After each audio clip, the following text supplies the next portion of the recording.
Hello বন্ধুরা, সবাই কেমন আছেন? আশা করি সবাই অনেক ভালো আছেন। পূর্ণিমা কিচেনে সবাইকে স্বাগত জানাই। সো দেখুন আজকে আমি কী নিয়ে চলে এসেছি। এটা তো আমরা সবাই চিনি এবং সবাই খেয়ে থাকি। এটা অনেকভাবেই রান্না করা হয়ে থাকে।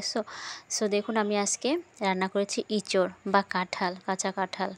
ঠিক আছে, যে যেটা নামে জানে ইঁচড়ের আমি ছোলা বুট দিয়ে ইঁচড় রসা রান্না করেছি। ঠিক আছে, রসা করেছি একদম নিরামিষ এবং ঘরোয়াভাবে।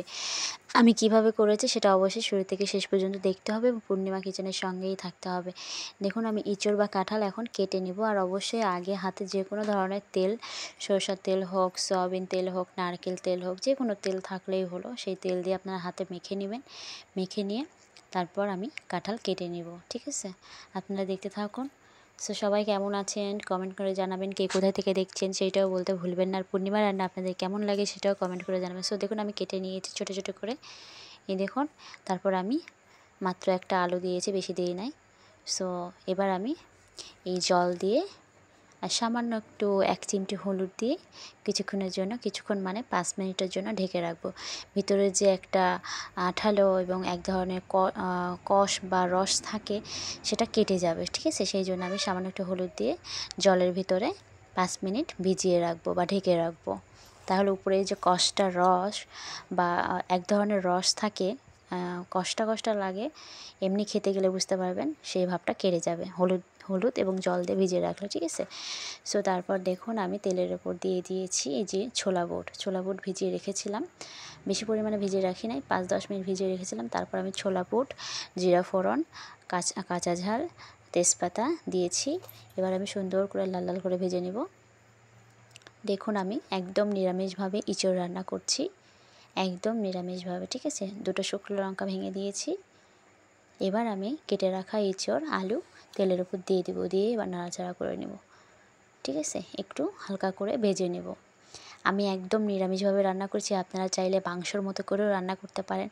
সো এটা অনেকভাবে রান্না করা যায়। ইঁচড় আপনি মাংসর মতো করে একদম রান্না করতে পারেন, প্লাস ডাল, যে কোনো ধরনের ডাল দিয়ে ডাল ইঁচড় রান্না করতে পারেন। অনেক ইঁচড়ের বড়া হয়, পকোড়া হয়, অনেক কিছু হয়।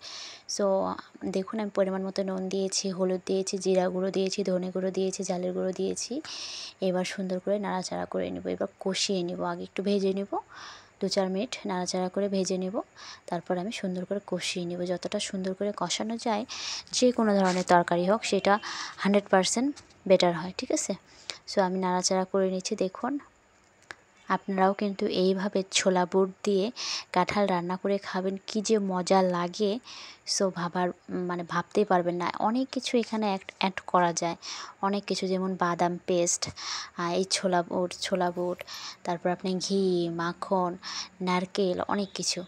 সো আমি আজকে ছোলা বুট দিয়ে এবং নারকেলি দুধ দিয়ে এই এঁচড় রান্না করছি। সো দেখুন সামান্য একটু পরিমাণে জল দিয়েছি, কারণ সামান্য একটু জল না দিলে ভালো মতো কষানো যাবে না। তেলে আমি ভেজে নিয়েছি 2-4 মিনিট, তারপর আমি সামান্য একটু জল দিয়ে এবার আমি কষিয়ে নেব। ঠিক আছে, আপনারা অবশ্যই দেখতে থাকুন এবং পূর্ণিমা কিচেনের সঙ্গেই থাকবেন। সো আমি ঢেকে ঢেকে কষিয়ে নেব। এবার নাড়াচাড়া করব এবং সুন্দর করে কষিয়ে নেব। মাঝে মাঝে শরীরটা সবারই কিন্তু খারাপ হয়, শরীরের দিকেও আমাদের নজর রাখা উচিত। যেমন আমি একটু অসুস্থ হয়ে গিয়েছিলাম কালকে। সো প্রেশারের সমস্যা, তো তারপরও কিন্তু দেখুন আমি আমার কাজটাকে অফ রাখি নাই। আমি অসুস্থ হয়ে গেছিলাম, মানে কি বলবো, অনেকটা অসুস্থ হয়ে গেছিলাম। ডক্টরও এসেছিলেন। তারপরও আমার মনে হলো যে না, একটা দিন মিস করলে মিস হয়েই থেকে যাবে। সো তারপরেও কিন্তু আমি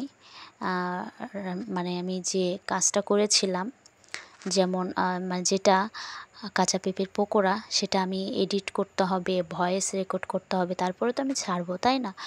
সো সুন্দর করে গুছিয়ে, তো সেটা আমি করতে পারি নাই, তার আগে অসুস্থ হয়ে গেছিলাম। তারপর আমি একটু রেস্ট নিলাম, রেস্ট নিয়ে সেই ঘুমিয়ে আমি সেই ভিডিওটা ছাড়লাম। এতে কি বোঝা গেল বলুন? এতে এটাই বোঝা গেল যে আপনি শরীর অসুস্থ হলে অবশ্যই শরীরের দিকে আগে কেয়ার করতে হবে, তারপর কাজটাকেও ফেলে রাখলে চলবে না। ঠিক আছে, সো তবুও আমি কাজ করে যাচ্ছি। দেখুন আমি সুন্দর করে কষিয়ে নিয়েছি, তারপর আমি নারকেলি দুধ দিয়েছি। এবার আমি 1/2 চামচ ঘি অ্যাড করব, যেহেতু আমার হয়ে গেছে নামানোর আগে। এবার আমি 1/2 চামচ ঘি অ্যাড করেছি। এবার সুন্দর করে নাড়াচাড়া করেই জাস্ট নামিয়ে নিব। ঠিক আছে, নারকেলি দুধ দিয়ে এবং এই ছোলা বুট দিয়ে এঁচোড়ের কষা খেতে যে কী মজা, কষা বা রসা যে যেটা বলে। সো আপনারা বাসায় ট্রাই না করলে বুঝতেই পারবেন না, ঠিক আছে। সো ফাইনালি আমার কিন্তু হয়ে গেছে, দেখুন আমি নামিয়ে নিচ্ছি নারকেলি দুধ দিয়ে এবং ছোলা বুট দিয়ে এঁচোড় রসা। সো কেমন হয়েছে কমেন্ট করে অবশ্যই জানাবেন। আর সবার আগে নিজের কেয়ার বা দেখাশোনা নিজেকেই করতে হবে, কেউ তো আর সবসময় আপনার পাশে থাকবে না, তাই না? সো মাঝে মাঝে ভুলে যায় যে আসলে নিজেদেরকেও কেয়ার করা উচিত। সো আমার রান্নাটা কেমন হয়েছে অবশ্যই কমেন্ট করে জানাবেন।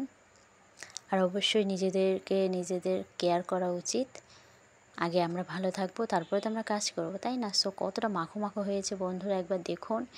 ছোলা বুট এবং নারকেলি দুধ দিয়ে আমি এঁচোড় রসা করেছি, ঠিক আছে।